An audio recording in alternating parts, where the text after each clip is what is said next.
صلى الله على محمد صلى الله عليه وسلم۔ برادران اسلام، واجب الاحترام بزرگوں، دوستوں، بھائیوں، عزیز نوجوانوں، قصص الانبیاء علیہ السلام کے دروس کے ضمن میں ہم نے سیدنا ابراہیم الخلیل علیہ الصلاۃ والتسلیم ابو الانبیاء کے بارے میں سابقہ دروس میں باتیں سیدنا ابراہیم الخلیل علیہ السلام اتنے باعظمت اللہ کے پیغمبر ہیں، اتنی رفعت شان کے مالک ہیں کہ آپ کے بعد یعنی پھر اللہ نے جتنے نبی بھیجے ہیں سب ابراہیم علیہ السلام کی ذریت۔ اس لیے قرآن پاک نے بڑی تفصیل سے اور مختلف مقامات پہ سیدنا ابراہیم علیہ السلام کا کیا، اور سیدنا ابراہیم علیہ السلام تمام انبیاء یعنی جتنے اللہ نے نبی بھیجے ہیں یا رسول بھیجے ہیں، یہ اعزاز صرف آپ کو ملا ہے کہ اللہ نے آپ کو یہ لقب بخشا کہ خلیل اللہ۔ اور روایات میں موجود ہے کہ ایک دن سیدنا ابراہیم الخلیل علیہ السلام اپنے گھر میں آئے اور دیکھا کہ ان کے گھر کے اندر ایک نوجوان آدمی کھڑا، تو آپ حیران ہو کیونکہ میرا گھر دروازے بند ہیں، یہ اللہ کا بندہ اندر کیسے آ؟ تو حضرت سیدنا ابراہیم علیہ السلام فوراً داخل ہوئے اور فرمایا کہ کون ہو تم؟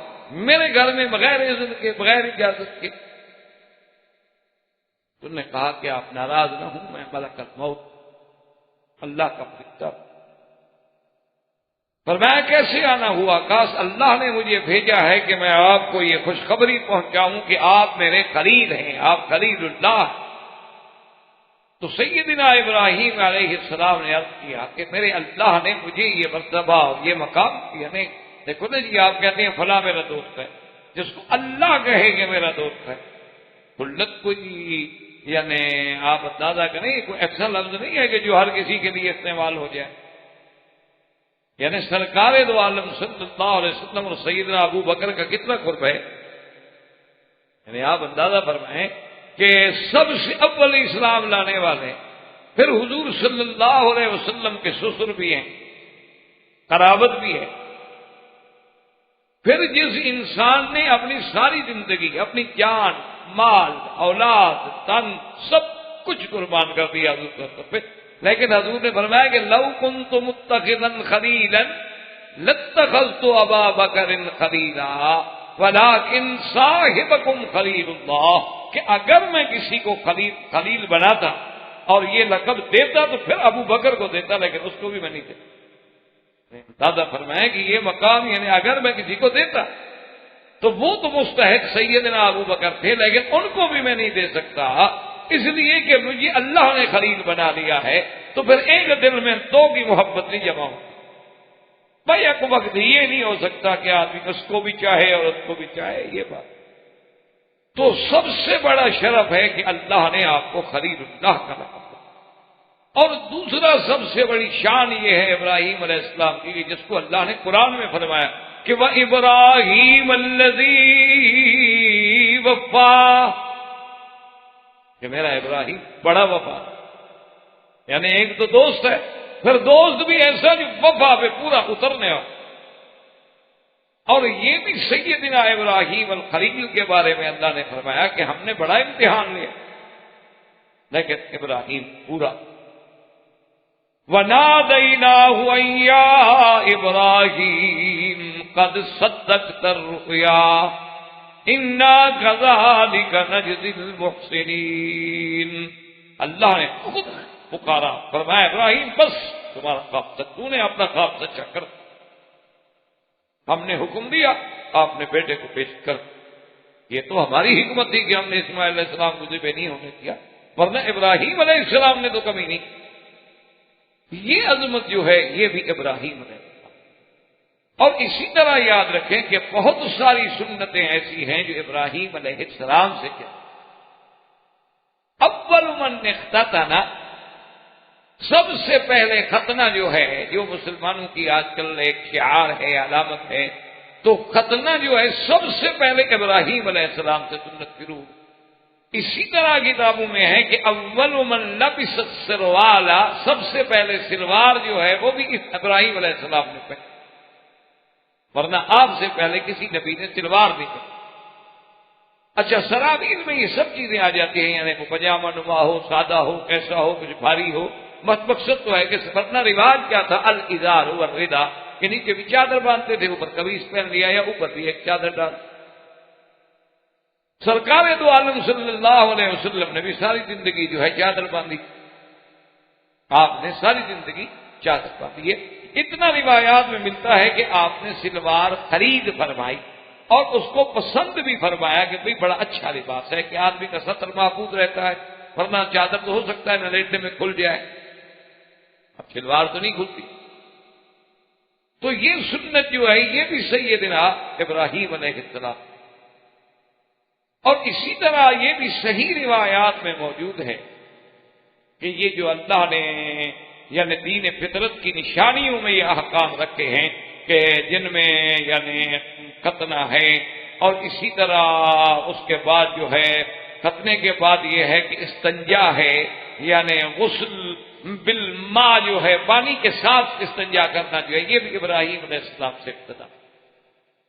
اول من استحدہ یعنی ہلکا آنا، زیر ناف بالوں کا صاف کرنا جو ہے روحے کے ساتھ یعنی اس طرح کے ساتھ، یہ بھی سب سے پہلے ابراہیم علیہ السلام سے۔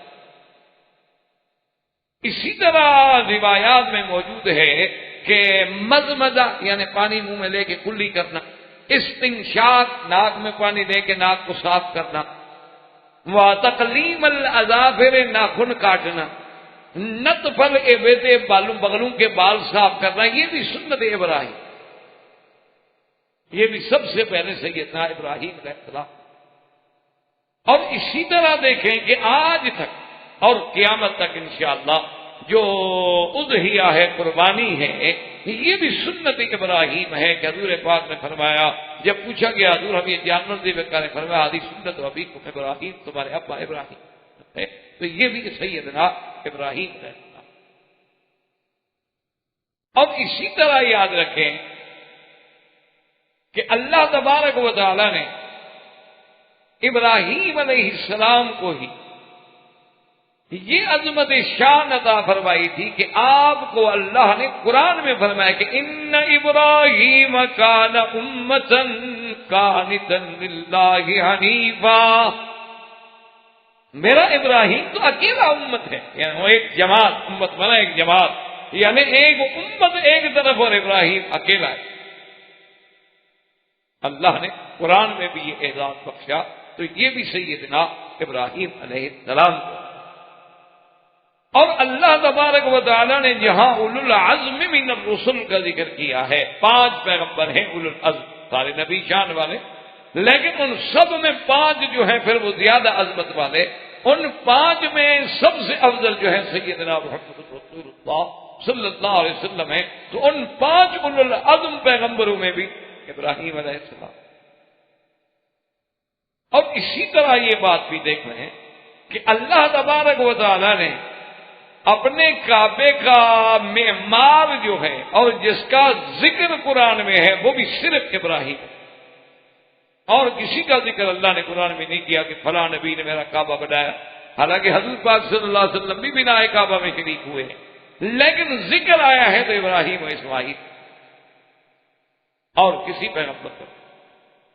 اسی طرح اللہ نے فرمایا ومن ذریتی، اللہ نے فرمایا کہ ابراہیم کی ذریت میں ہی ہم نے نبوت و کتاب رکھ دی کہ آپ کے بعد جتنے نبی آئے، جتنے پیغمبر آئے، سب ابراہیم علیہ السلام کی اولاد ہیں، موسیٰ و ہارون، زکریا و یحییٰ و عیسیٰ و الیاس و یسع و یونس و لوطا و کلا فضلنا علی، سب اولاد ہیں۔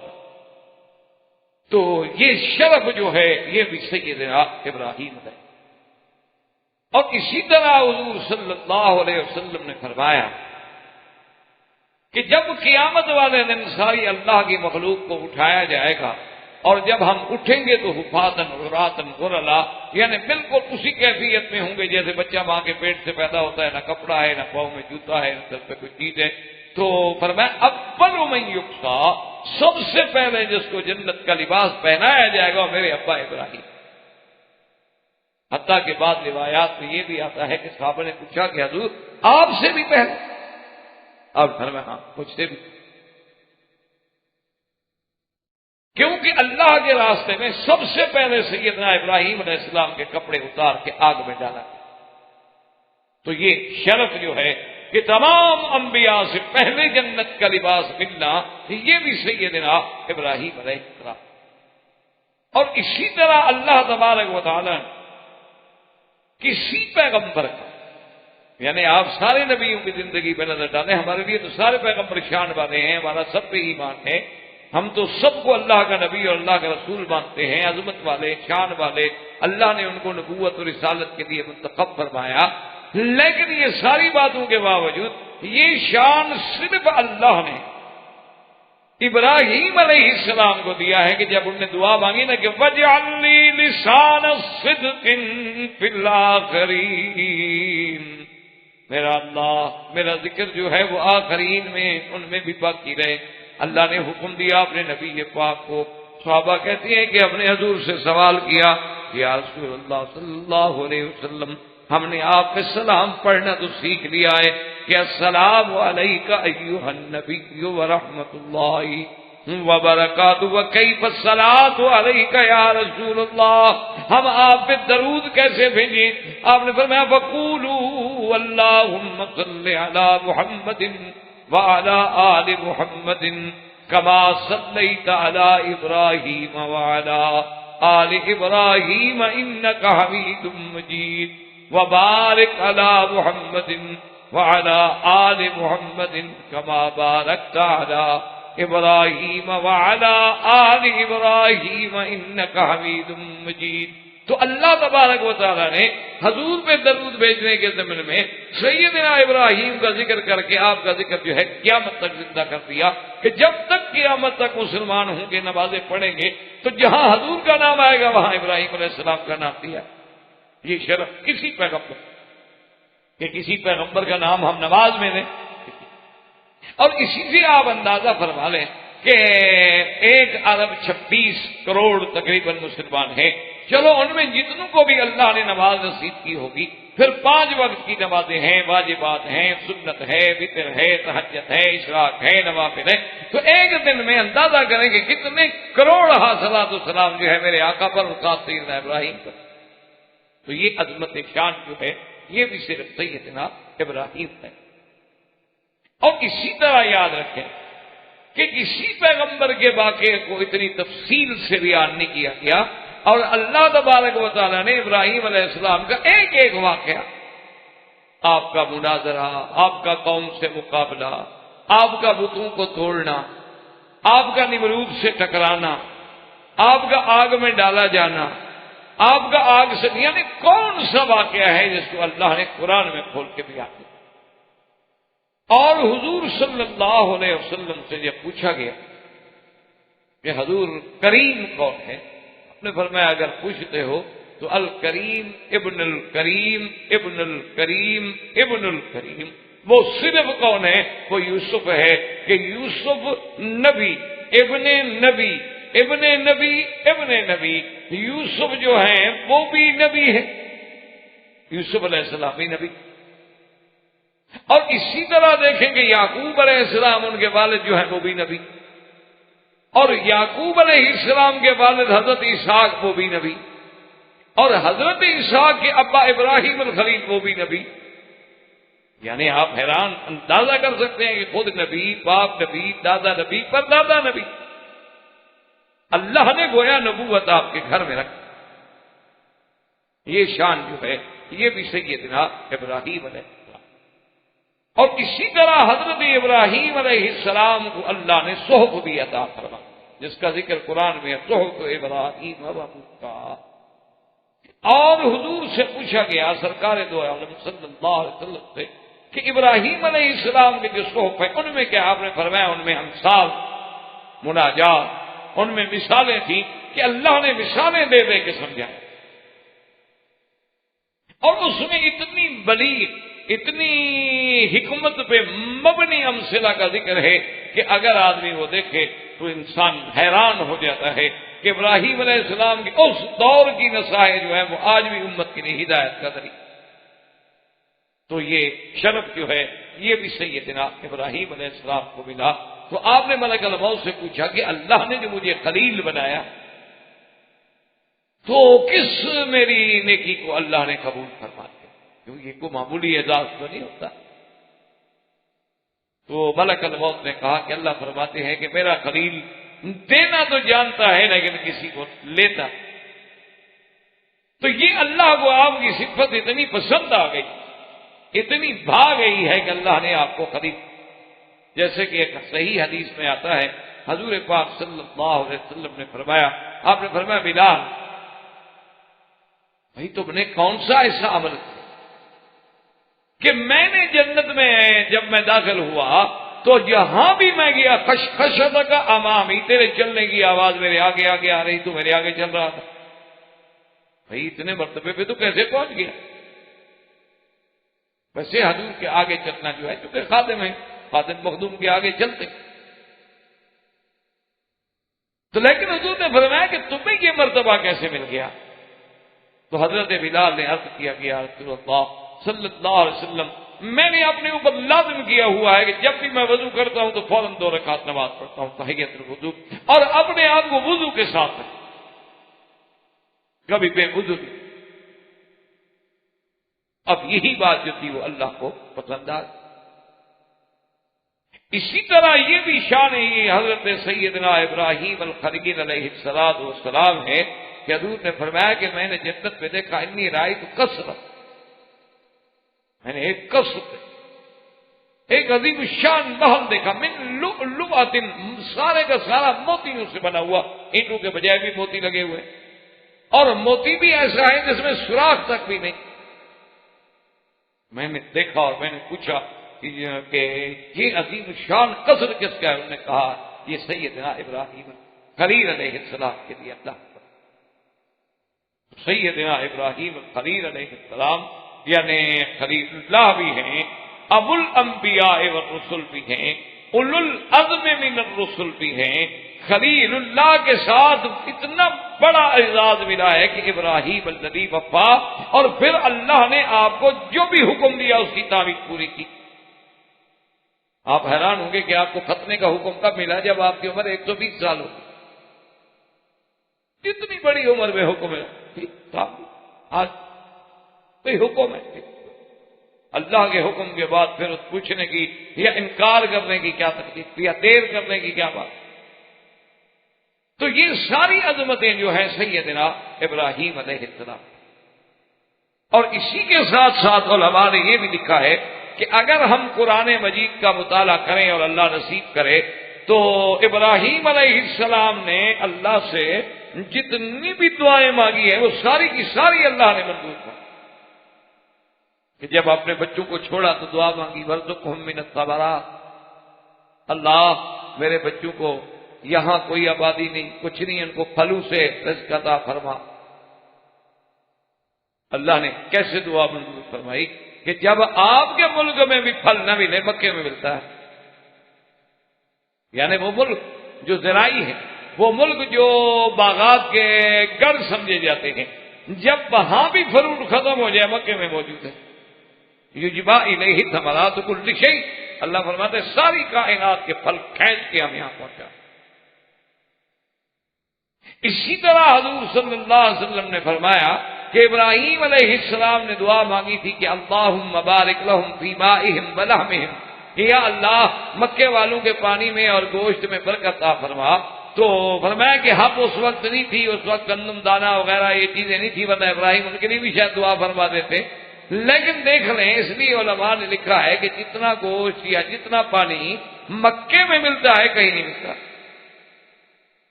اور یہ بھی علماء نے لکھا ہے کہ آپ دنیا کے کسی ملک میں چلے جائیں، آپ اتنی دیر گوشت نہیں کھا سکتے کہ آپ 1 سال متواتر صبح و شام صبح و شام صبح و شام رات دن گوشت کھاتے رہیں اور پھر بھی ٹھیک رہیں۔ یہ صرف مکہ ہے جہاں آدمی اتنا گوشت کھا رہے. تو یہ بھی ابراہیم علیہ السلام کی دعا تھی. اور پانی تو ایسا ملا نا زمزم کہ ساری کائنات کے بندے ہر سال 30 لاکھ آدمی رمضان میں اور 30 لاکھ 15 لاکھ حج میں پیتا ہے، بھرتا ہے، لے جاتا ہے، لیکن کوئی فرق نہیں، کوئی کمی نہیں آتی. یہ تو نہیں کہ کنواں خشک ہو گیا.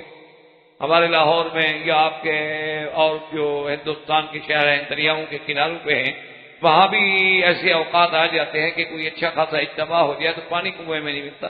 پانی واٹر لیول اتنا ڈاؤن ہو جاتا ہے کہ پانی نہیں آتا. حالانکہ دریا کے کنارے پہ ہیں وہ شہر، راوی جو ہے دریا ہے، لاہور تو راوی کے کنارے پہ بس رہا ہے، لیکن اس کے باوجود بھی یعنی وہاں کوئی اچھا فنکشن ہو جائے یا کوئی اجتماعات ہو جائے یا کوئی میلہ لگ جائے تو پانی نہیں ملتا. اور زمزم کا پانی دیکھیں کہ کوئی دریا بھی قریب نہیں ہے، اور دریا جو ہے وہ تو سمندر ہے، وہ تو کڑوا پانی ہے. لیکن اللہ تبارک و تعالیٰ نے اس کی شان اتنا رکھی ہے کہ جتنا ہم سارے دن میں زمزم استعمال کرتے ہیں، جو لوگ زمزم پہ کام کرتے ہیں ان سے آپ پوچھے وہ کہتے ہیں نہیں کتنا اوپر آ جائے.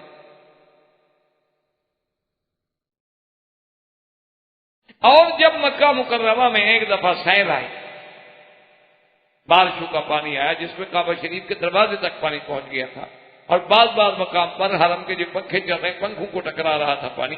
اتنا بڑا پانی آیا پورے حرم میں. لیکن خدا کی شان ہے اس دور میں جو لوگ زمزم پہ کام کرتے تھے انہوں نے کہا کہ ہم نے جو زمزم میں ڈول ڈالے تو ڈول نیچے نہ جائے. یعنی خدا کی قدرت یہ تھی کہ اللہ نے زمزم کے اوپر پوری ایک غلاف دے دیا، ایک چادر دے دی کہ وہ سیل کا پانی جب اس کے اندر نہ مل جائے. اور جب سیل کے پانی صاف ہو گئے ڈول ڈالا تو ڈول ٹھیک جا رہا ہے، پانی آ رہا ہے. اب وہ کوئی کہے جی وہ کیسے پردہ ہو گیا تھا، اللہ فرماتے تھے دو دریاؤں کو دیکھ لو، بینہما برزخ لا یبغیان، کہ میں نے دو دریاؤں کے درمیان میں حاجت رکھ دیا ہے، ادھر میٹھا پانی ہے ادھر کڑوا پانی ہے، ملتے نہیں ہیں، کٹھے چلتے ہیں. تو یہ حاجت بھی تو تمہیں نظر نہیں آتا لیکن ہے، میں نے اس کو روکا ہوا. اچھا کئی دفعہ طوفان جو ہے نا جی وہ کڑوا پانی میٹھے میں چڑھ جائے گا پھر لوٹ آئے گا لیکن وہ ملتا نہیں.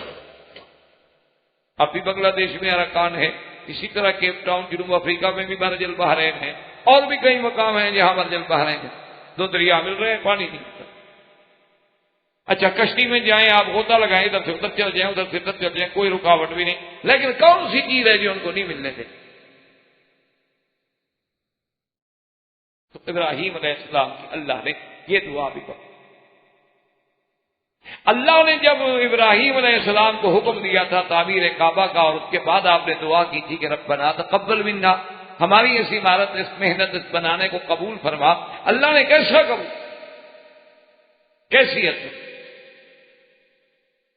اسی طرح ابراہیم علیہ السلام نے دعا کی تھی کہ میرا مولا یہاں جب تیرے گھر کے قریب اپنے بچوں کو چھوڑ رہا ہوں تحوی الیہ افئدۃ من الناس، لوگوں کو دلوں کو مکے کی طرف پھیر دے. اللہ نے کعبے کو مقناطیس قلوب بنا دیا کہ ساری دنیا کے بندے کھینچے آ. یعنی آپ تو پڑھے لکھے آدمی ہیں نا، آپ اپنے علاقوں میں جائیں بالکل جٹ دیہاتی خالص بالکل بکریاں ڈنگر چرانے والا، جس بیچارے کو یہ بھی پتہ نہیں ہوتا کہ الف کیا ہے اور با کیا ہے، اس کو بھی آپ کہے گا بس جی اور جی بڑی تمنا ہے اللہ مکہ مدینہ دکھا دے کسی طرح. اس کو مکے مدینہ کا اس کو بھی پتہ، یعنی جس بچے کو اپنے گاؤں کا نام نہیں آتا، گاؤں کا پتہ نہیں ہے، تحصیل کا پتہ نہیں ہے، اس کو اپنے اسٹیشن ریلوے کا پتہ نہیں ہے، لیکن مکہ مدینہ جانتا ہے. اور یہ بھی ابراہیم علیہ السلام کو سعادت ملی تھی کہ وَأَذِّن فِي النَّاسِ بِالْحَجِّ يَأْتُوكَ رِجَالًا، کہ آپ کی آواز کو اللہ نے قیامت تک حج کا ذریعہ بنایا کہ جو میرے ابراہیم کی ندا پہ لبیک کہے گا اسی کو لاؤں گا، جو نہیں کہے گا نہیں لاؤں گا. یہ شرف بھی سیدنا ابراہیم علیہ السلام. تو اسی ضمن میں ہم نے پڑھا تھا کہ جب ابراہیم علیہ السلام بناء کعبہ سے فارغ ہو گئے اور آپ پھر واپس گئے شام فلسطین، اور بی بی ہاجرہ جو ہے وہ فوت ہو گئی، ان کی وفات مکہ مکرمہ میں ہوئی اور ان کا دفن جو ہے وہ بھی مکہ میں. اور ان کے دفن میں اور وفات میں اور جنازے میں سیدنا ابراہیم بھی شامل ہوئے اور حضرت اسماعیل بھی شامل ہوئے. اور یہ بھی کتابوں میں ہے کہ موت حاجر پر حضرت ابراہیم جو تھے بہت اداس، حزن شدید.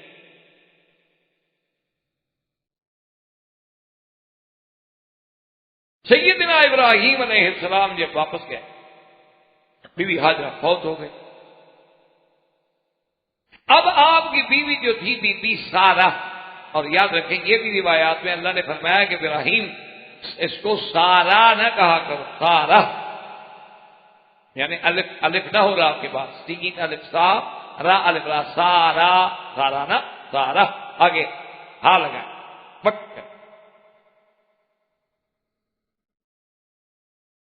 تو اب بی بی سارہ کی دعائیں بھی اللہ نے سنی. اس واقعے کو اللہ نے قرآن میں کئی مقام پہ ذکر کیا. سورۃ الہود میں ذکر ہے، سورۃ الذاریات میں ذکر ہے، سورۃ النحل میں ذکر ہے، اور اسی ضمن میں ہم نے آج کے درس میں جو آیات پڑھی ہیں اللہ پاک نے فرمایا وَلَقَدْ جَاءَتْ رُسُلُنَا إِبْرَاهِيمَ بِالْبُشْرَىٰ قَالُوا سَلَامًا قَالَ سَلَامٌ فَمَا لَبِثَ أَن جَاءَ بِعِجْلٍ حَنِيذٍ. اللہ تبارک و تعالیٰ فرماتی ہیں وَلَقَدْ جَاءَتْ رُسُلُنَا، ہمارے فرشتے، ہمارے فرستادہ آئے ابراہیم علیہ السلام کے پاس خوشخبری لے کر. اور اللہ نے اس کو قرآن میں کئی مقام پہ دیا. هل أتاك حديث ضيف إبراهيم المكرمين. اللہ نے فرمایا میرا بدنی کیا آپ کو پہنچی ہے قصہ ابراہیم کے مہمانوں والا. اسی طرح تیسرے مقام پہ قرآن کہتے ہیں وَنَبِّئْهُمْ عَنْ ضَيْفِ إِبْرَاهِيمَ الْمُكْرَمِينَ. میرا بدنی آپ اپنی امت کو خبر دیں کہ میرے ابراہیم کے پاس کیسے شان والے مہمان آئے. ابراہیم علیہ السلام کے بعد جب مہمان آئے، آتے ہوئے انہوں نے سلام کیا.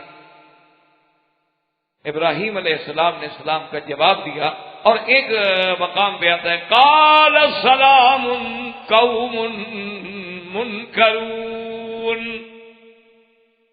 سلام دیا، آپ نے کہا بھائی عجیب بات ہے کہ لوگ منکر کا معنی غیر معروف، یعنی جانے پہچانے تو نہیں لگتے. یہ سمجھ نہیں آ رہی، ہمارے علاقے کے بندے تو لگتے نہیں، علاقے کا آدمی تو پہچانا جاتا ہے. اور دوسری بات یہ ہے کہ اگر علاقے کے نہیں، اور اس کا مطلب ہے کہ کسی دوسرے علاقے کے، تو دوسرے علاقے سے آنے والا آدمی جب سفر کر کے آئے تو کوئی اونٹنی یا کوئی گھوڑا یا کوئی سواری، اور پھر اس کے اوپر سفر کا بھی کچھ اثر ہوتا ہے، تھکان ہوتی ہے، لگنی ہے تو ایسے لگتے ہیں تر و تازہ کہ بالکل ہے تو ابھی چل کے بھی نہیں آئے. کون ہے؟ یہاں قرآن فرماتا ہے کہ فما لبث ان جاء بعجل حنیذ. اور دوسری جگہ قرآن کہتا ہے فراغ الی اہلہ، یعنی خفیہ طریقے سے سلام کرنے کے بعد چپ کر کے کسی طریقے سے فوراً گھر چلے گئے. یہاں قرآن کہتا ہے بعجل حنیذ، یعنی بچڑا بھنا ہوا. اور دوسری جگہ قرآن کہتا ہے بعجل سمین، موٹا تازہ بچڑا. اچھا دونوں میں کوئی تفاوت نہیں، مقصد ہے کہ اعتبار بدن کے موٹا تازہ تھا اور بھون کے لے آئے. اور اسی سے علماء نے یہ مسئلہ بھی استنباط کیا ہے کہ آداب ضیافت میں یہ ہے کہ یعنی مہمان نوازی کے آداب میں یہ ہے کہ آدمی اپنے مہمانوں سے پوچھے نہیں، جو وقت کے مطابق، حالات کے مطابق تقاضا ہے اور جو کچھ اللہ نے اس کو توفیق دی ہے وہ چپ کر کے پیش. مثلا چائے کا وقت ہے، چائے پیش کرتے، کھانے کا وقت ہے، کھانا پیش کر. ایسا وقت ہے کہ اندازہ ہو سکتا ہے یہ آدمی دور سے آئے ہیں، کھانا نہیں کھایا ہوگا تو پوچھ بھی سکتا ہے. لیکن آداب ضیافت اسی میں ہے کہ جو اللہ نے آپ کو دیا ہے، جو ہے سوکھی روٹی ہے، کچھ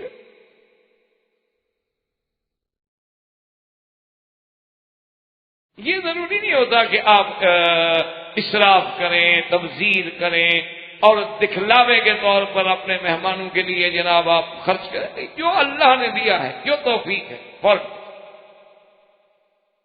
کیونکہ بعض اوقات یہ بھی ہوتا ہے کہ مہمان میں بھی ایک حیا ہوتی ہے کہ اس کو ضرورت بھی ہو تو وہ بیچارہ شرم کے بارے نہیں کہتا کہ دیکھو جی اب میں رات کو پہنچا ہوں، شام کا رات کافی بیت گئی ہے، اب میں ان کو کہوں کہ میں نے کھانا نہیں کھایا، لیکن کھانا اس نے نہیں کھایا ہو، لیکن اس کو بھی تو کچھ آیا ہو۔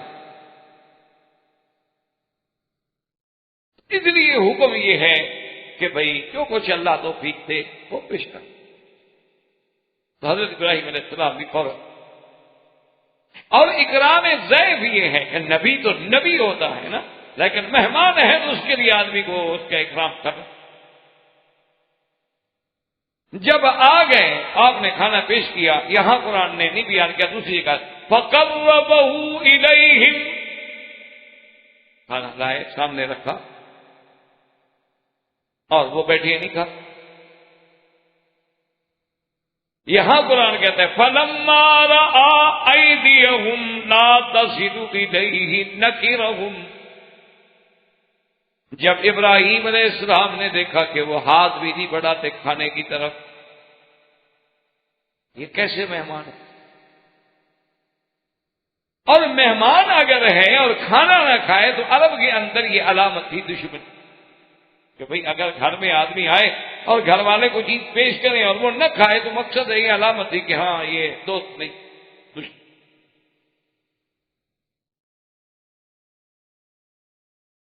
اور حضرت ابراہیم علیہ السلام نے جب دیکھا کہ ان کے تو ہاتھ ہی آگے نہیں بڑھتی، اتنا اچھا کھانا میں پکا کے لایا ہوں، خود اٹھا کے لایا ہوں، خود پیش کیا ہے، اب دل میں خوف پیدا ہوا۔ وَأَوْجَسَ مِنْهُمْ خِيفَةً قَالُوا لَا تَخَفْ، اب دل میں خوف پیدا ہوا، اور جب دل میں خوف آئے تو چہرے پر بھی اثار ہوتے ہیں۔ اس کے بعد جب انہوں نے دیکھا تو انہوں نے کہا آپ ڈرے نہیں، اِنَّا أُرْسِلْنَا إِلَىٰ قَوْمِ لُوطٍ، اور یہ آنے والے کون تھے؟ یاد رکھیں یہ فرشتے تھے، اور یہ بھی کتابوں میں ذکر ہے کہ آنے والوں میں حضرت جبریل علیہ السلام بھی تھے، حضرت میکائیل علیہ السلام بھی تھے، اور ملک الموت بھی تھے، یہ تین فرشتے۔ بعض علماء نے یہاں ایک روایت نقل کی ہے کہ جب ابراہیم علیہ السلام نے اصرار کیا کہ بھئی آپ کھانا کیوں نہیں کھاتے، تو انہوں نے کہا کہ ہم کھانا مفت نہیں کھاتے، پیسوں کے ساتھ کھاتے، کی قیمت اگر آپ لے لیں تو پھر کھائیں گے۔ تو ابراہیم علیہ السلام نے کہا کہ بھائی تم مہمان ہو، انہوں نے کہا جی نہیں بس ٹھیک ہے، آپ کا اپنے آداب ہیں، ہمارے اپنے آداب ہیں کہ ہم مفت چیز نہیں کھاتے، کہ کسی کی اس کا بدلہ دیتے ہیں، اس کی آپ قیمت بتا دیں تو پھر ہم کھائیں گے۔ انہوں نے کہا ٹھیک ہے قیمت تو ہے، چلو قیمت دے دو۔ انہوں نے کہا جی کیا قیمت ہے؟ انہوں نے کہا اس کی قیمت صرف اتنا ہے کہ جب کھانا کھاؤ تو پڑھو بسم اللہ الرحمن الرحیم، اور جب کھا لو تو کہہ دو الحمدللہ، اللہ تیرا شکر ہے، بس قیمت ادا ہو گئی۔ لیکن یہ روایت اسرائیلی ہے اور صحیح نہیں ہے، اس لیے کہ وہ تو اللہ کے فرشتے ہیں، بسم اللہ پڑھو یا نہ پڑھو، الحمدللہ پڑھو یا نہ، وہ تو ہر وقت اللہ کی تسبیح میں ہیں، عباد المکرمون ہیں، وہ ہر وقت اللہ کی تسبیح و تقدیس بیان کرتے ہیں، اور پھر وہ تو ہر لحاظ سے کھانے سے پاک ہیں، وہ ایسی بات کیسے کر سکتے؟ اور قرآن میں بھی اس کا کوئی اشارہ۔ اب جناب جب یہ بات طے ہو گئی، انہوں نے کہا کہ حضرت آپ نہ گھبرائیں، ہم تو آئے ہیں قوم لوط کی طرف، اور درمیان میں اللہ نے ہمیں یہ بھی حکم دیا ہے کہ ابراہیم علیہ السلام کی طرف سے جانا ہے۔ تو اب آپ کی بیوی جو تھی وہ ساتھ کھڑی، وَامْرَأَتُهُ قَائِمَةٌ فَضَحِكَتْ فَبَشَّرْنَاهَا بِإِسْحَاقَ وَمِنْ وَرَاءِ إِسْحَاقَ يَعْقُوبَ۔ اللہ تبارک و تعالیٰ فرماتے ہیں کہ آپ کی بیوی کھڑی تھی، فَضَحِكَتْ، بیوی ہنس پڑی۔ اچھا اب بعض علماء یہاں یہ کہتے ہیں کہ جب ان کو خوشخبری دی گئی نا بیٹے کی تو پھر بیوی ہنس پڑی، حالانکہ یہ بات نہیں ہے، کیونکہ یہاں قرآن یہ کہتا ہے کہ یہ واقعہ پہلے ہے اور بشارت بعد میں ہے۔ وَامْرَأَتُهُ قَائِمَةٌ فَضَحِكَتْ فَبَشَّرْنَاهَا بِإِسْحَاقَ وَمِنْ وَرَاءِ إِسْحَاقَ يَعْقُوبَ۔ تو بشارت تو بعد میں، اور بی بی صاحبہ کا ہنسنا جو ہے وہ پہلے۔ تو یہ کیوں کہا گیا کہ بی بی صاحبہ کیوں ہنسی؟ کہتے ہیں کہ بی بی صاحبہ دراصل اس لیے ہنسی تھی کہ قوم لوط جو تھی وہ اخبث ترین قوم لوط علیہ السلام جو تھی وہ دنیا کے افحش ترین مصیبت میں پڑی ہوئی تھی، اور پورے اس علاقے میں فساد پھیلا دیا تھا، اور کسی کی عزت محفوظ نہیں تھی۔ تو جب ان پر عذاب کی بات آئی تو بھی خوش ہو گئی کہ اچھا ہوا، الحمدللہ ایسی قوم پر تو قہر آنا ہے۔ اس لیے بی بی صاحبہ کو اب جب بی بی صاحبہ کو یہ خبر آ گئی تو انہوں نے کہا کہ ہم آپ کو ایک اور خوشخبری بھی دیتے ہیں کہ اللہ تبارک و تعالی جو ہے آپ کو بیٹا عطا فرمائیں گے، اور بیٹے کا نام بھی اسحاق ہوگا، اور پھر اسحاق کے بعد اس کا بیٹا یعقوب ہو۔ یعنی خوشخبریوں کی خوشخبریاں، کئی خوشخبریاں ہوگی نا۔ ایک تو آپ کو بیٹا ملے گا، پھر بیٹا بھی نبی ہوگا اسحاق، پھر اسحاق کا بھی بیٹا ہوگا یعقوب، اور وہ بھی نبی۔ جب بی بی صاحبہ نے سنا، قالت یا ویلتا أألد وأنا عجوز وهذا بالي شيخا إن هذا لشيء عجيب۔ جب سنا تو کہنے لگا عجیب بات، أألد وأنا، مجھے بچہ ہوگا، میں بڑھیا۔ روایات میں آتا ہے کہ آپ کی عمر 90 سال تھی اس وقت، اور ابراہیم علیہ السلام تو 120 سال سے بھی گزر چکے تھے۔ تو نے کہا کیا کہنا؟ اور دوسری جگہ قرآن کہتا ہے فَأَقْبَلَتِ امْرَأَتُهُ فِي سَرَّةٍ فَسَكَّتْ وَجْهَهَا۔ قرآن کہتا ہے کہ آپ کی بیوی جو تھی نا جی، فَأَقْبَلَتِ امْرَأَتُهُ فِي سَرَّةٍ، سرّہ کہتے ہیں کہ آدمی حیران ہو کے ایسا حیران ہو کے آواز نکال، اس کو عربی میں کہتے ہیں سرّہ، کہ بالکل بے تحاشا۔ فَسَكَّتْ وَجْهَهَا، اور اپنے چہرے پہ ایسے ہاتھ مارا، جیسے عورتوں میں رواج ہوتا ہے نا، اب بھی کوئی بات ہو کہتے ہیں عجیب بات ہے، یہ کوئی ہو سکتا ہے، یہ کوئی کرنے والی بات ہے، اب بھی عورتوں میں یہ بات موجود ہے۔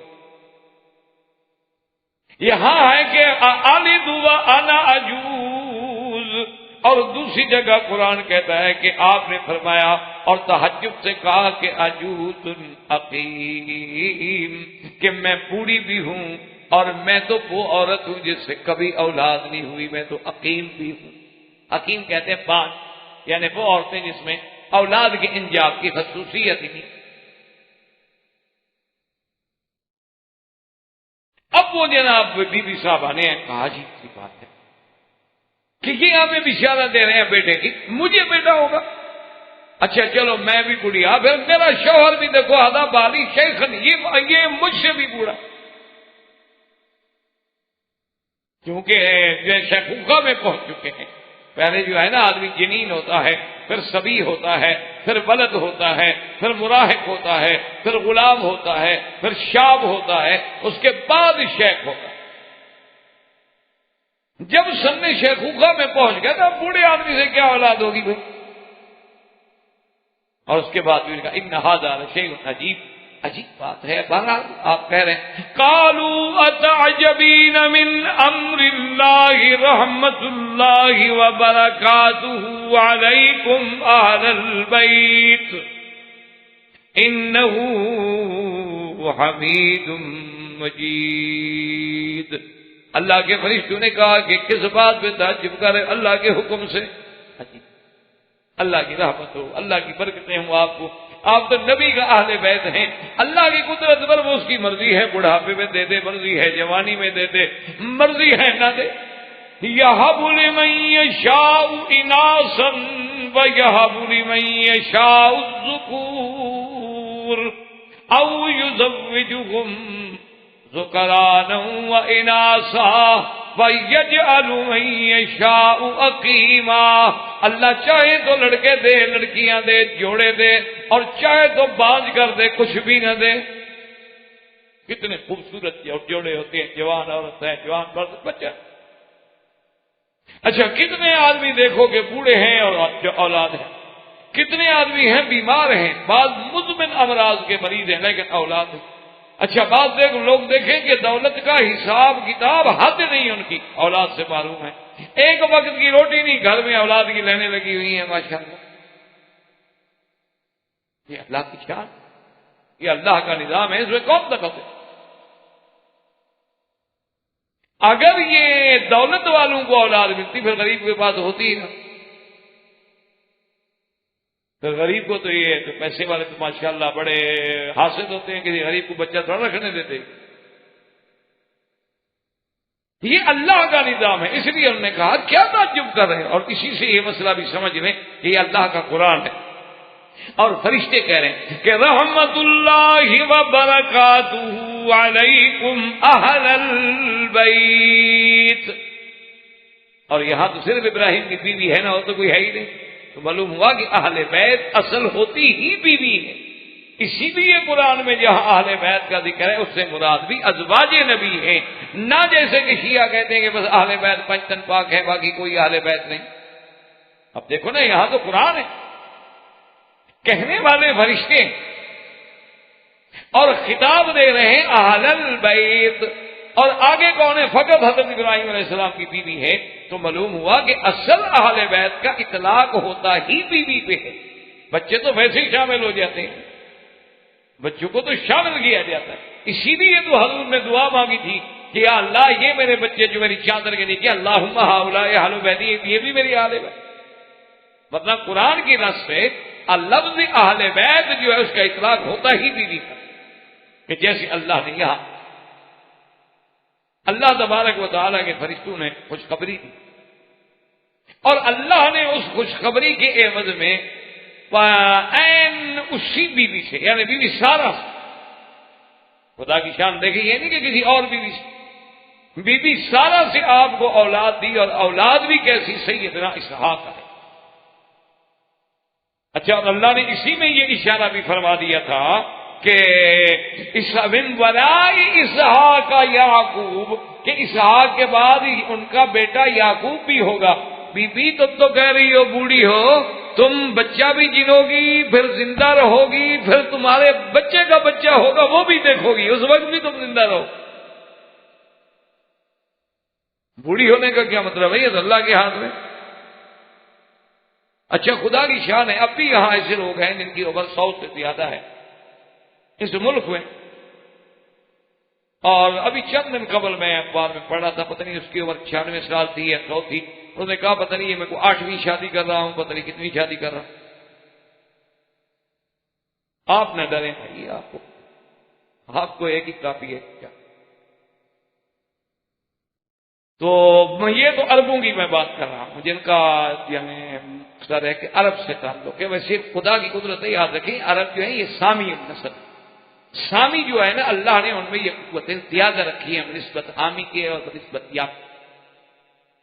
یہ بھی ایک طبی تحقیق ہے کہ جتنے سامی نسل لوگ ہوں گے ان میں خدا کی قدرت ہے کہ اللہ نے یہ جنسی قوت جو ہے وہ زیادہ، غلبہ بھی زیادہ. 3 ہی تو بیٹے تھے نا، حام سام یافس، یا حام کی اولاد یا سام کی ہے یافس کی. یہ عرب سارے سام میں آتے. تو اب جناب اللہ نے بیٹا بھی عطا فرمایا اور بیٹے کا بیٹا بھی عطا فرمایا، اور اس کے بعد پھر بی بی سارا جو ہے وہ فوت. اور بی بی سارا جب فوت ہوئی ہیں تو ان کا دفن جو ہوا ہے وہ ہوا ہے جبرون. جبرون یاد رکھو اسی مقام کا نام ہے جس کو آج کل کہتے ہیں خلیل. یعنی آپ جائیں نا بیت المقدس انشاءاللہ تو اس کے بالکل ساتھ ایک جگہ ہے جس کو خلیل کہا جاتا ہے. پہلے بیت اللہ میں ہے، پھر وہ جبرون حبشی ہے، اور اسی جبرون تو یہ ان کا نام تھا یعنی سریانی زبان میں، عبرانی زبان میں اسی کا نام جو ہے خلیل ہے. تو اچھا، ان کے جنازے میں بھی سیدنا اسماعیل مکے سے پہنچے اور اسحاق علیہ السلام تو پہلے وہاں موجود تھے. تو سیدنا ابراہیم علیہ السلام نے اور اسحاق اسماعیل علیہ السلام نے جنازہ پڑھا اور ان کو وہی دفن فرمایا، اور ان کی قبر مبارک جو ہے وہ بھی اسی جبرون میں یعنی خلیل میں ہے. اور یہ علاقہ جو تھا مربع جو تھا اس کے بنانے والے بھی سلیمان تھے.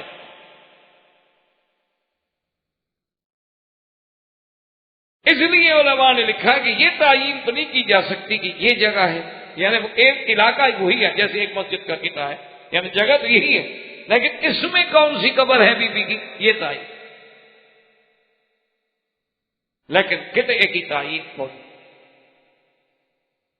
تو سیدنا ابراہیم علیہ السلام کی اولاد جو ہیں سیدنا اسحاق علیہ السلام۔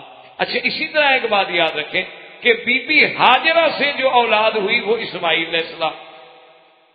اور آج کے اس سبق سے ہمیں یہ بھی ایک بات جو ہے واضح ہو گئی، قرآن کہتا ہے فَبَشَّرْنَاهَا بِإِسْحَاقَ، تو جب کعبہ آپ نے بنا کے واپس فلسطین آئے تو پھر بشارت ملی اسحاق کی۔ اس کا مطلب ہے کہ ذبح کے وقت اگر تھا تو صرف اسماعیل، جو کہ بنا کعبہ میں شریک ہونے والا اسماعیل ہے، کیونکہ وہ تو قرآن میں ثابت ہے نا کہ وَإِذْ يَرْفَعُ إِبْرَاهِيمُ الْقَوَاعِدَ مِنَ الْبَيْتِ وَإِسْمَاعِيلُ، وہ تو قرآن میں موجود ہے کہ بنا کعبہ کے وقت ابراہیم علیہ السلام کے ساتھ کون ہے؟ اسماعیل۔ اچھا اسی طرح آج تک بھی حتیم کو کہا جاتا ہے ہجر اسماعیل، کیونکہ میزاب رحمت کے این نیچے بیٹھ کے حضرت اسماعیل علیہ السلام جو تھے وہ عبادت کرتے تھے، نماز پڑھتے تھے، دعائیں مانگتے تھے، تو اس جگہ کو کہا گیا ہجر اسماعیل۔ اور اب اللہ فرماتے ہیں فبشرناہا، یعنی اس واقعے کے بعد ہم نے اسحاق کی بشارت دی، تو یہ بات واضح ہو گئی کہ ذبیح جو ہے وہ اسماعیل علیہ السلام ہیں، نہ کہ اسحاق ہیں، جیسے کہ اسرائیلیوں نے بعض روایات میں یہ سازش کی ہے کہ ہم یہ ثابت کریں کہ ذبیح جو ہے وہ اسماعیل علیہ السلام نہیں ہے، تو یہ بات جو تھی یہ بھی بات۔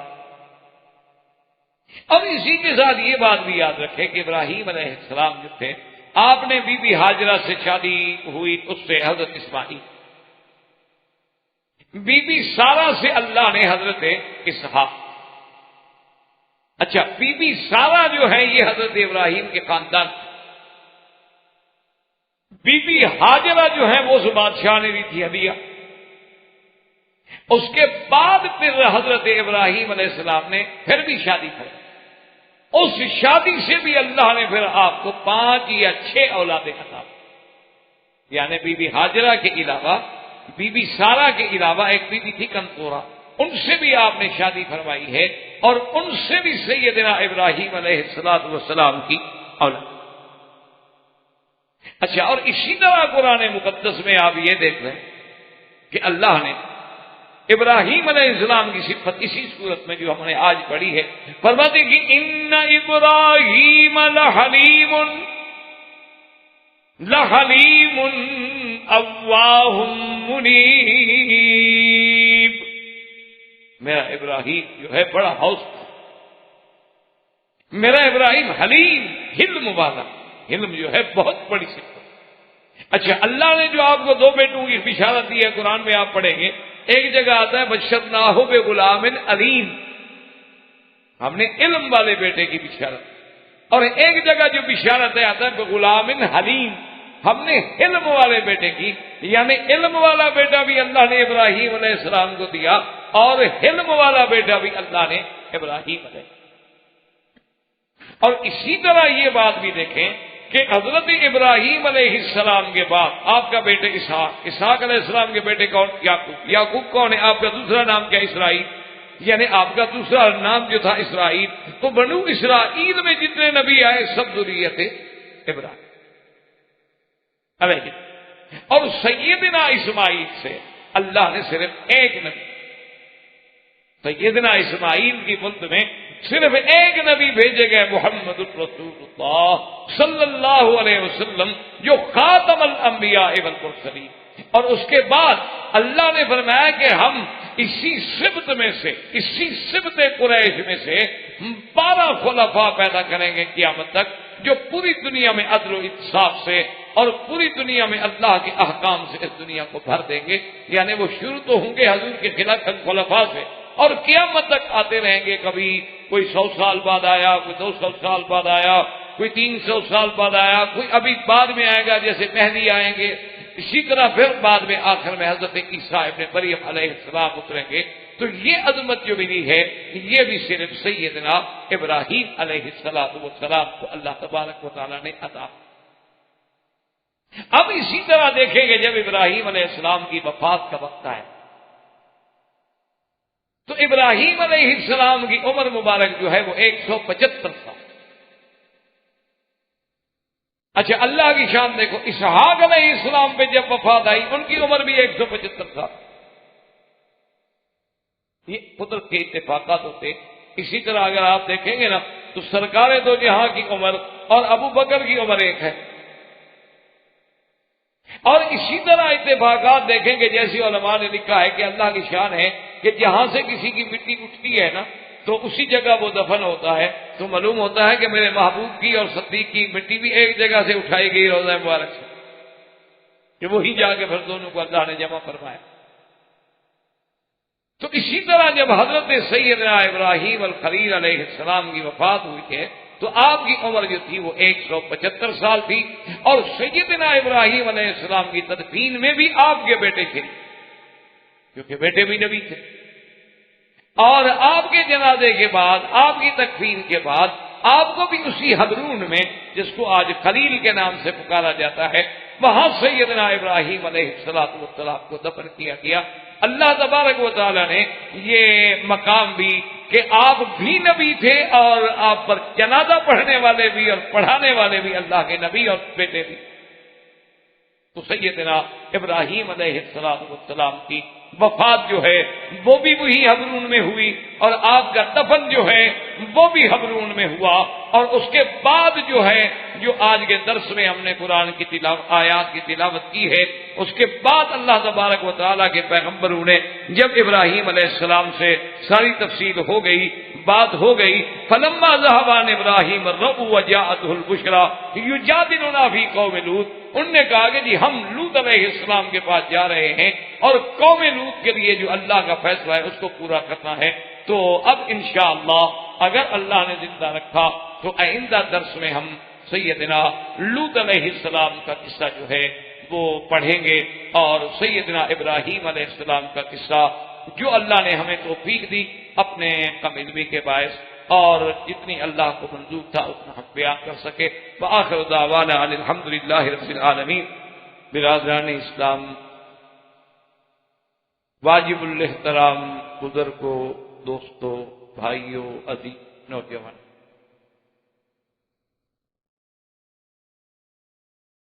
سلسلہ دروس قصص الانبیاء علیہم الصلاۃ والتسلیم میں ہم نے سیدنا ابراہیم الخلیل علیہ الصلاۃ والتسلیم کے بارے میں پڑھا اور اسی سیدنا ابراہیم علیہ السلام کے واقعات کے ضمن میں قرآن مقدس نے متعدد صورتوں میں اس قصے کو بھی تقریباً ملا کے ذکر کیا. اس کی وجہ یہ ہے، علماء نے لکھا ہے کہ لوط علیہ السلام جو ہیں دراصل یہ ابراہیم علیہ السلام کے بھائی کے بیٹے، یعنی ابراہیم علیہ السلام جو ہیں ان کے بھائی تھے ہاران. تو ہاران کے بیٹے جو ہیں وہ لوط ہیں. تو پھر لوط ابن طارق ہیں، یعنی جیسے ابراہیم علیہ السلام کے باپ کا نام طارق تھا اور لقب آذر تھا، تو یہ لوط جو ہیں وہ ان کے بھائی کے بیٹے ہیں.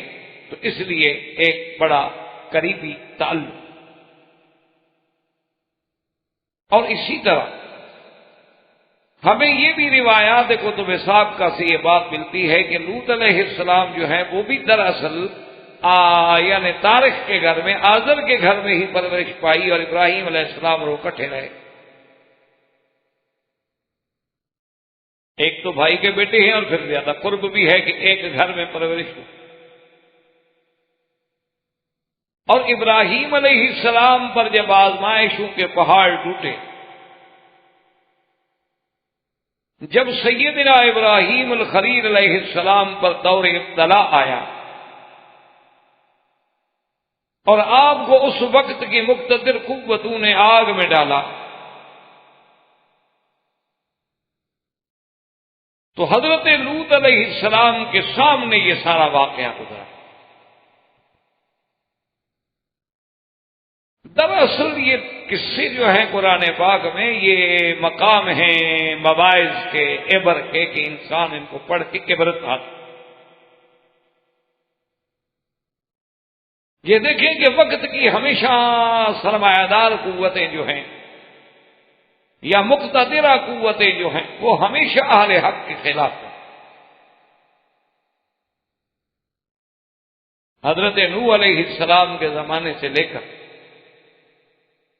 سرکار دو عالم صلی اللہ علیہ وسلم کے زمانے تک ہم اگر نظر دوڑائیں تو ہر دور میں اہل حق کی مخالفت کرنے والے کون لوگ تھے؟ بڑے لوگ تھے، سرمایہ دار تھے، جاگیردار تھے یا وقت کے حاکم تھے. اسی لیے نوح علیہ السلام تو سب سے پہلے رسول اور نبی ہے نا. جب آپ نے قوم کو دعوت دی تو سب سے پہلے اللہ کا قرآن کہتا ہے کہ قال الملأ من قومه انا لنراك في ضلال مبين. آپ کی قوم کے جو بڑے بڑے سردار تھے، ملا کہتے ہیں یعنی جن کی وجہ سے آنکھیں بھر جائیں ڈر سے، دلوں میں روب پڑ جائے، وہ ہوتے ہیں ملا. یمتنعون القلوب من هیبتهم، کہ لوگوں کے دل دیکھ کے ڈر جاتے ہیں، لگے بڑا آدمی کون آ رہا ہے. قال الملأ من قومه، سب سے پہلے ان کے سرداروں نے کہا کہ جی معلوم ہوتا ہے نعوذ باللہ آپ تو گمراہ ہیں. تو مخالفت انہوں نے. اسی طرح موسیٰ علیہ السلام کا دیکھیں، مخالفت کرنے والا کون ہے؟ فرعون. یعنی ہر دور غریبوں نے تقریباً موافقت، اگر کہیں غریب موافقت نہیں کر سکے تو معارضت بھی نہیں کی، مخالفت بھی نہیں کی، پھر ہٹ گئے، خاموش رہے. لیکن یہ جو فساد ہوا ہے ہمیشہ، یہ خدا کی قدرت ہے کہ ان بڑے لوگوں کی وجہ سے. تو جب سیدنا ابراہیم علیہ السلام پہ دور ابتلا آیا کہ آپ کو آگ میں ڈالا گیا، تو اللہ تبارک و تعالی نے جہاں ابراہیم علیہ السلام کے والد اور والدہ کے لیے بھی اس آگ کو کھول دیا کہ وہ دیکھیں گے ابراہیم بیٹھے ہیں، وہاں لوط علیہ السلام نے بھی دیکھا کہ ابراہیم علیہ السلام تو آگ میں آرام سے بیٹھے، وہ تو اللہ کی نعمتیں کھا رہے. اسی لیے قرآن دوسری جگہ کہتا ہے فآمن لہ لوط، اب لوط ایمان ہے. تو سب سے پہلے ایمان لانے والوں میں لوط علیہ السلام ہیں جو ابراہیم علیہ السلام پہ ایمان. اس لیے بھی اللہ نے لوط علیہ السلام اور ابراہیم علیہ السلام کے واقعے وہ کٹھے ذکر. اور اسی طرح یہ بات بھی روایات صحیحہ سے ثابت ہے کہ جب اللہ تبارک و تعالی نے حضرت لوط علیہ السلام کو منتخب فرما لیا تو ابراہیم علیہ السلام نے ہی ہونے حکم دیا کہ آپ یہاں علاقے میں دعوت کے لیے تشریف لے جائیں، کریے ستون کی طرح. تو بھیجنے والے بھی ابراہیم علیہ السلام. اس طرح بھی لوط علیہ السلام سے آپ کا ایک تعلق. تو اسی ضمن میں جب ابراہیم علیہ السلام کے پاس مہمان آئے کہ جیسا ہم پڑھ چکے ہیں درس میں، اور آپ نے ان کے لیے کھانے کا انتظام کیا، ایک بچڑا ماشاءاللہ تر و تازہ بھونا اور گوشت بنا کے جناب لے آئے. اب وہ کھاتے نہیں. تو ابراہیم علیہ السلام کو جب خوف لاحق ہوا کہ یہ کیوں نہیں کھاتے، آپ جب ڈر گئے تو پھر انہوں نے کہا کہ ہم اللہ کے فرشتے ہیں، اور انہوں نے ابراہیم علیہ السلام کو بیٹے کی مبارک دی. اور وہ بیٹا کون؟ اسحاق، کیونکہ اسماعیل علیہ السلام کا واقعہ اس سے پہلے آپ پڑھ چکے تھے کہ فبشرناها باسحاق ومن وراء اسحاق یعقوب. تو آپ کو حضرت اسحاق علیہ السلام کی بشارت دی گئی، اور اسحاق علیہ السلام پیدا ہوئے بی بی سارہ کے بعد، جو آپ کی پہلی بیوی. اب جناب اسی کو دیکھیں کہ یہ ساری بشارتیں جب ہو گئیں، ابراہیم علیہ السلام کو بشارت مل گئی، لیکن ابراہیم علیہ السلام نے یہ اندازہ تو لگا دیا کہ بھی اگر صرف بچے کی خبر ہی دینی تھی تو پھر ایک فرشتہ بھی کافی ہے، پھر 3 فرشتوں کے آنے کی کیا ضرورت ہے؟ اور تینوں اہم فرشتے جبرائیل، میکائیل اور ملک الموت. اگر انسان کو مبارک دینی ہے تو بی بی مریم کے پاس بھی تو اکیلے جبریل علیہ السلام تشریف لے آئے. تو اس کے لیے تو اتنا ضرورت نہیں ہوتی کہ 3 فرشتے آئیں، اور 3 بھی وہ فرشتے جو تمام ملائکہ میں افضل ہیں. تو اس لیے قرآن کہتا ہے کہ دوسری جگہ کیونکہ یہ اسلوب ہے اللہ کے کلام کا کہ ایک ہی واقعے کو وہ مختلف پہلو سے بیان کرتے ہیں اور مختلف اسلوب سے بیان کرتے ہیں تاکہ پڑھنے والے کے دماغ میں اللہ کا قرآن اتر جائے. اور دوسری وجہ اس کی یہ ہوتی ہے کہ قرآن اکٹھا تو نازل ہوا نہیں کہ چلو ایک صورت میں بیان کر دیا جاتا. قرآن تو اترا ہے صورت صورت، آیت آیت، کبھی مکے میں، کبھی مدینے میں، کبھی خیبر میں، کبھی بدر میں، کبھی عرفات میں، کبھی مینا میں، کبھی حدیبیہ میں. تو جیسے جیسے حالات ہوتے تھے اسی کے مطابق قرآن نازل ہوتا. اس لیے بھی اللہ تبارک و تعالی نے ایک ہی واقعے کو متعدد صورتوں میں نازل فرمایا کہ جہاں جس حصے کی ضرورت آئی وہاں وہی آیات نازل. تو اللہ پاک نے دوسرے مقام پر قال ما خطبكم ايها المرسلون، قال فما خطبكم. اب ابراہیم علیہ السلام نے پوچھا کہ بھائی کیا اصل وجہ کیا ہے تم لوگوں کی، اللہ کے فرشتے کیوں بھیجے گئے ہو؟ یہ تو معاملے کی بات جو بشارت دے گی ایک کافی ہے. قالوا انا ارسلنا الى قوم مجرمین. اب فرشتوں نے کہا کہ بھائی اصل بات یہ ہے کہ ہمیں تو اس مجرمین قوم کی طرف اللہ نے بھیجا ہے، قوم لوط کی طرف اللہ تبارک و تعالی نے ہمیں بھیجا ہے کہ اب ان کے نافرمانیوں کی انتہا ہو چکی ہے، اب ان کی بغاوت کی انتہا ہو چکی ہے، اب ان کا استیصال کا وقت آ گیا ہے، اب ان کے سروں کی فصل پک چکی ہے اور ان کے کٹنے کا زمانہ آ گیا. اللہ نے وہاں یوں ذکر. اب ابراہیم علیہ السلام کو جب یہ پتہ چلا تو یہاں قرآن پاک نے ایک سورت ہود میں ایک دوسرے اسلوب سے بیان کیا کہ فلما ذهب عن ابراہیم الروع وجاءته البشرى يجادلنا في قوم لوط. اللہ فرماتی ہیں کہ جب ابراہیم علیہ السلام کا خوف ختم ہو گیا، پتہ لگ گیا فرشتے ایسے نہیں کھا رہے اور ڈر ختم. وجاءته البشرى، اور بیٹے کی خوشی اور مبارک بھی مل گئی کہ اللہ آپ کو بچہ دیں گے اسحاق، اس کے بعد یعقوب، اور اسحاق بھی نبی اور یعقوب بھی نبی، اولاد ہو اور پھر اولاد بھی صالح ہو. اللہ فرماتے ہیں کہ دیکھو اب ابراہیم قوم لوط کی وجہ سے جھگڑنے لگ گئے فرشتوں کے ساتھ. اب ذرا اطمینان ہو گیا نا، ڈر نکل گیا، تو اب ابراہیم علیہ السلام نے جھگڑنا شروع کیا. تو یاد رکھیں کہ وہ جھگڑنا کیا تھا،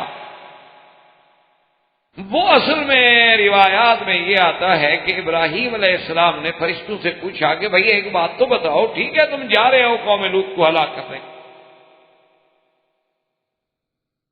لیکن اگر کسی بستی میں کسی علاقے میں 400 مسلمان رہتا ہو تو وہاں بھی تم عذاب نازل کرو گے؟ کہا کہ نہیں، اگر وہاں 400 مسلمان ہو تو پھر تو ہم عذاب نہیں نازل کریں. انہوں نے کہا اچھا چلو ایسا کر، اچھا ایک بات اور بتا دو، چلو 400 نہ ہو 200 ہو. انہوں نے کہا 200 ہو تو پھر بھی عذاب نہیں نازل کریں. انہوں نے کہا اچھا چلو 200 نہ ہو 100 ہو. انہوں نے کہا پھر بھی عذاب نہیں آئے گا. انہوں نے کہا اچھا 100 نہ ہو تو اگر وہاں 40 ہوں. اب حضرت ابراہیم یوں جھگڑ رہے، مقصد یہ ہے کہ آخر اللہ کے نبی ہیں، اب جب دیکھا کہ قوم پہ عذاب آ گیا ہے تو اب کوشش کی کہ کسی طرح ٹل جائے، کیونکہ ہم پیغمبر یہ تو نہیں چاہتے کہ قوموں کا استیصال ہو جائے. انہوں نے کہا 40 ہو تو پھر بھی عذاب نہیں کریں. انہوں نے کہا اچھا 40 نہ ہوں چلو 10 ہو. انہوں نے کہا پھر بھی نہیں کریں. انہوں نے کہا 1 ہو. ابراہیم صاحب کو تو پتا تھا کہ وہاں تو مسلمان آئے نہیں معذ لوط علیہ السلام،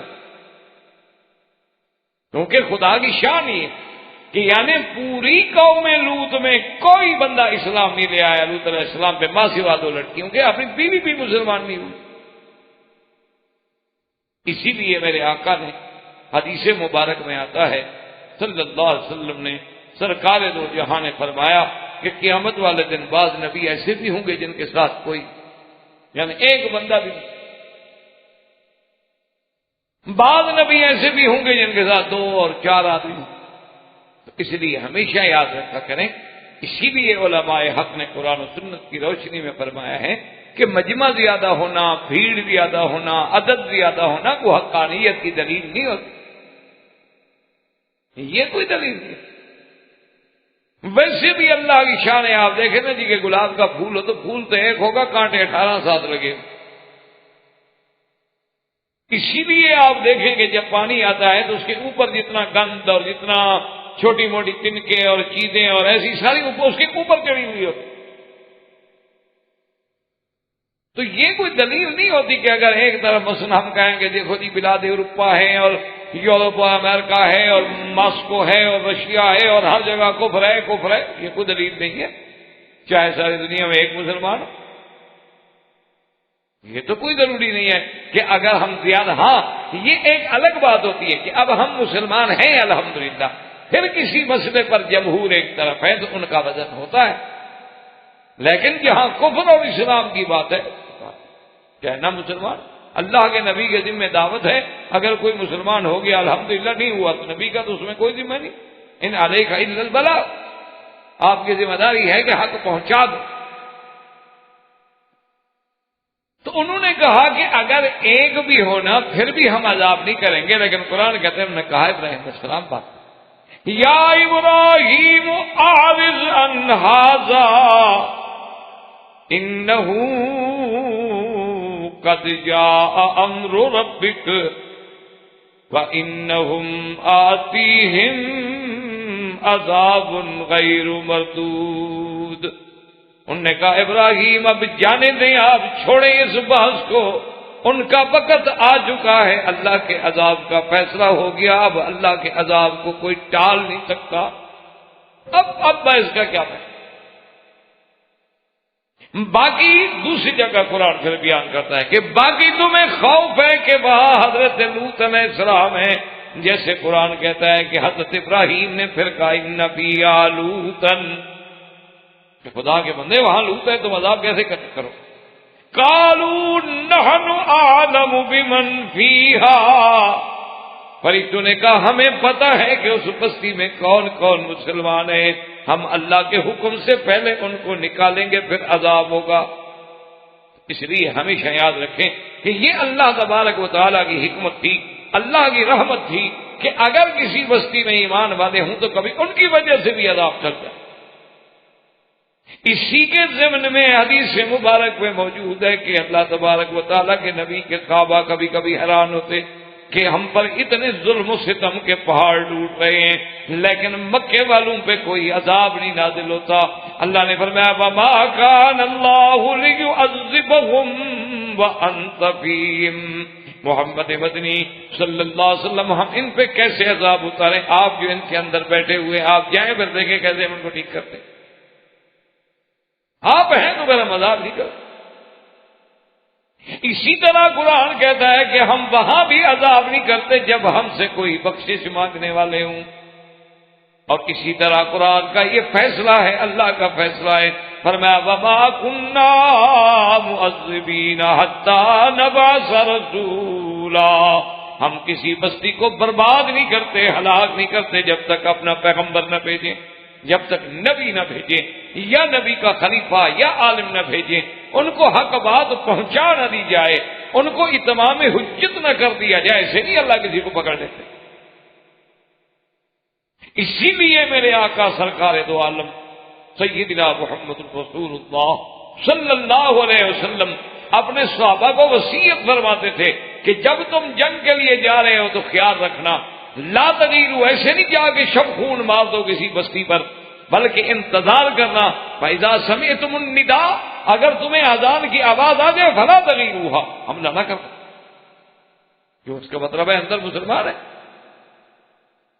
اذان جو دے رہے، اور اگر اذان کی آواز نہ آئے تو پھر سمجھ لو کہ اس بستی میں کوئی مسلمان نہیں، یہ نہیں ہو سکتا کہ مسلمان ہو اور اذان نہ کہے اور نماز نہ پڑھے، تو حضور صلی اللہ علیہ وسلم سے منع۔ لیکن ایک بات میں ایک حدیث مبارک میں یہ آیا ہے کہ ایک دفعہ ایک بی بی صاحبہ نے حضور صلی اللہ علیہ وسلم سے سرکار دو عالم سے ایک سوال کیا آپ بتا رہے تھے نا کہ ایسے امتوں پہ عذاب آئیں گے، ایسے عذاب آئیں گے، ایسے عذاب آئیں گے، تو اس بی بی نے پوچھا کہ یا رسول اللہ صلی اللہ علیہ وسلم انہلک وفینا الصالحون، کہ کیا ہم اس وقت بھی ہلاک ہو جائیں گے؟ ہم اچھے لوگ ہوں گے، چلو ہم برے ہیں لیکن اچھے بھی ہیں۔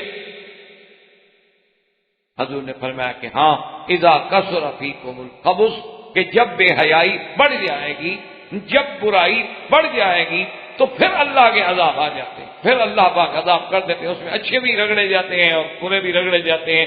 پھر قیامت والے دن ہر کوئی اپنے عمل پہ اٹھے گا، اچھا ہے تو اس کو جزا اچھی مل جائے گی، برا ہے تو سزا مل جائے گی، لیکن پھر اللہ عذاب کو نہیں کرے۔ اسی طرح ایک روایت میں موجود ہے کہ اللہ نے حکم دیا ایک بستی پر عذاب، کہ فلاں بستی پہ عذاب نہ دو، تو فرشتوں نے عرض کیا کہ یا اللہ، اس بستی میں تو ایک ایسا تیرا بندہ رہتا ہے کہ جس کی کوئی نماز قضا نہیں ہوئی، جس کا رات دن تیرے ذکر میں ہے، تیری یاد میں ہے، تیرے فکر میں ہے، ہر وقت زبان پہ تیرا نام ہے، اس کے بارے میں کیا حکم ہے؟ نے فرمایا اس پر بھی کر۔ آپ ملائکہ نے کہا اللہ کی مرضی ہے، انہوں نے کہا مولا آپ کا حکم ہے، انکار نہیں ہو سکتا۔ اب اللہ نے فرمایا ملائکہ تم نہیں جانتے، ٹھیک ہے وہ عابد تھا، زاہد تھا، وہ ذاکر تھا، لیکن اس نے میں برائی پر کسی دوسرے کو روکنے کی کوشش نہیں کی۔ تو صرف ہمارا نیک ہونا کافی نہیں ہوتا، جیسے آج کل ایک محاورہ ہے نا کہ بھئی تو اپنی نبیڑ، تجھے غیر سے کیا، یہ غلط۔ ہر آدمی کا ایک فلسفہ بن گیا ہے کہ بھئی چھوڑو، ہم کسی دوسرے کے معاملے میں کیسے دخل،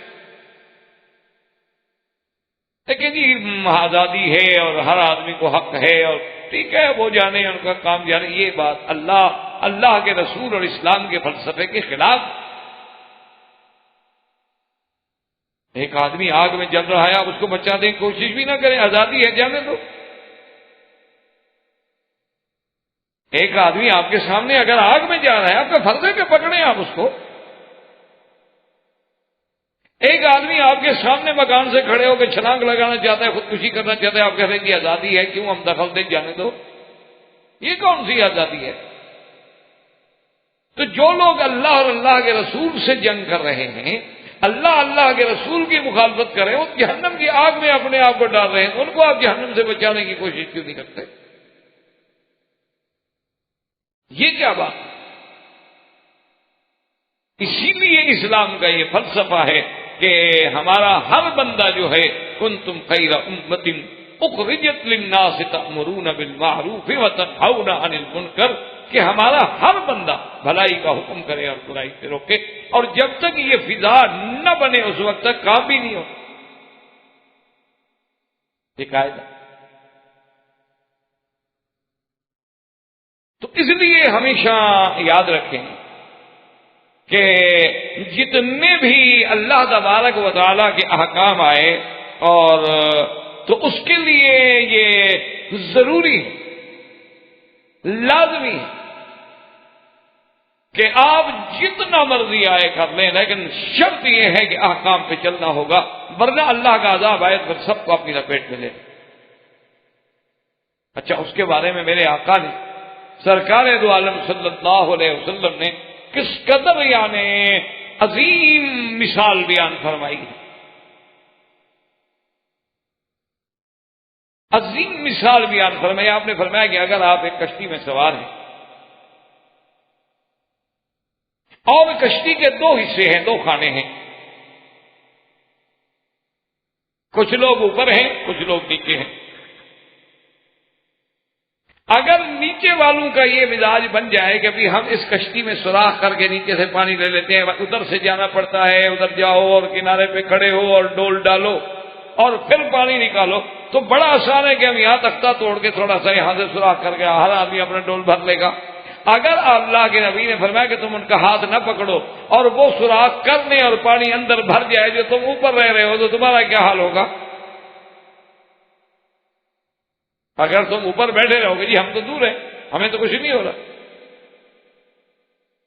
لیکن جب اس کشتی میں پانی بھرے گا، جب وہ ڈوبیں گے تم بھی ساتھ ڈوب جاؤ۔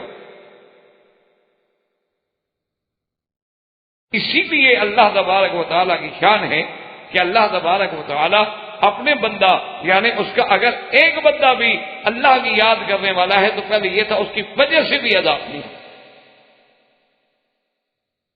اور دوسری بات جو اصل بنیادی بات ہے سمجھنے والی، وہ اپنے دل و دماغ میں اللہ کی رحمت سے رکھ لیں کہ جب تک آپ نوح علیہ السلام سے لے کر یعنی سرکار دو جہاں صلی اللہ علیہ وسلم تک جتنے پیغمبر اور ان کی قومیں گزرے ہیں، جب آپ نظر ڈالیں گے تو آپ اس نتیجے پہ پہنچیں گے کہ اللہ محض کافر ہونے کی وجہ سے کسی کو عذاب نہیں دیتے۔ یہ بات ہمیں کیا ہے، مثلا ایک قوم کافر ہے لہذا کافر ہونے کی وجہ سے عذاب آ جائے، ایسا نہیں،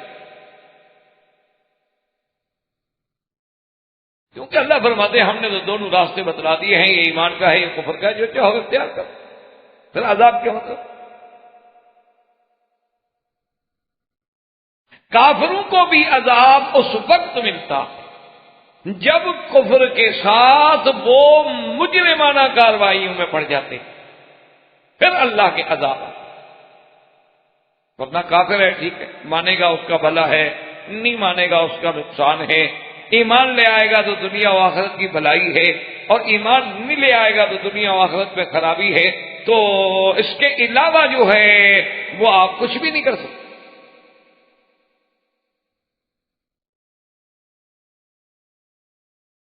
تو یہ ہمیشہ ہے۔ اب دیکھیں نا کہ نوح علیہ السلام کی قوم ہے، نہیں عذاب آیا، لیکن جب قوم نے نوح علیہ السلام کو مارنا شروع کر دیا، مار مار کے بے ہوش کر دیتے، نوح علیہ السلام کو مجنون کہتے، دیوانہ کہتے، استہزاء کرتے، جب وہ جرائم میں بڑھتے گئے اور ان پہ اب تبلیغ نے اثر بھی چھوڑ دیا کہ نوح علیہ السلام کو کہنے پڑا کہ یا اللہ میں نے ان کو ہر حال میں دعوت دی ہے، ان کو کوئی اثر نہیں، حتیٰ کہ اگر آپ ان کو چھوڑ دیں تو میں ان کی نسلوں کو بھی آزما چکا ہوں، آئندہ بھی جو نسل پیدا ہوگی وہ بھی کم، لن یلدوا الا فاجرا کفارا۔ اسی طرح بھی آپ دیکھیں، نظر ڈالیں کہ موسیٰ علیہ السلام کے مقابلے پہ فرعون تھے، تو بنو اسرائیل کے مقابلے پر قبط تھا، فرعون تھا، لیکن اتنی مدت طویلہ تک عذاب نہیں آیا فرعون یا فرعون کی قوم پہ۔ لیکن جب وہ حد سے بڑھ گئے کہ لوگوں کے بچوں کو قتل کر دو، بچیوں کو غلام بنا دو، ان کو جناب اپنے مشقتوں کے کاموں میں عذابوں میں ڈال دو، سارے مصائب کا ان کو شکار کر دو، تو پھر اللہ تبارک و تعالیٰ کا جلال جو ہے وہ جوش میں آتا ہے، ورنہ کافر کو بطور کافر ہونے کی سزا نہیں ملتی، کیوں؟ وہ تو اللہ پاک نے ہر بندے کو پیدا کرنے کے بعد اس کے سامنے راستہ کھلا رکھ دیا۔ تو اس لیے قرآن مجید یہ کہتا ہے کہ فرشتوں نے ابراہیم علیہ السلام سے کہا کہ حضرت اب بات کہنے کا کوئی فائدہ نہیں، اللہ کے فیصلے جو ہیں وہ کبھی بدلا نہیں، لا مبدل لکلماتہ، اللہ کا جو حکم ہو جائے تو ہو جاتا ہے، انہم آتیہم عذاب غیر مؤجل۔ اب اللہ کے فرشتے وہاں سے چلے، اور حضرت لوط علیہ السلام جو تھے یہ رہتے تھے قریہ سدوم میں۔ قریہ سدوم جو ہے آج کل اس کو کہتے ہیں بحر میت، یہ اگر آپ اردن جائیں، جارڈن جائیں، اس کے قریب وہ جگہ ہے، تو اس کو کہتے ہیں بحر میت، یعنی وہ ابھی بھی وہ سمندر کا وہ علاقہ ہے کہ وہاں اب بھی پانی میں کوئی چیز زندہ نہیں رہتی، حالانکہ پانی موجود ہے لیکن کوئی چیز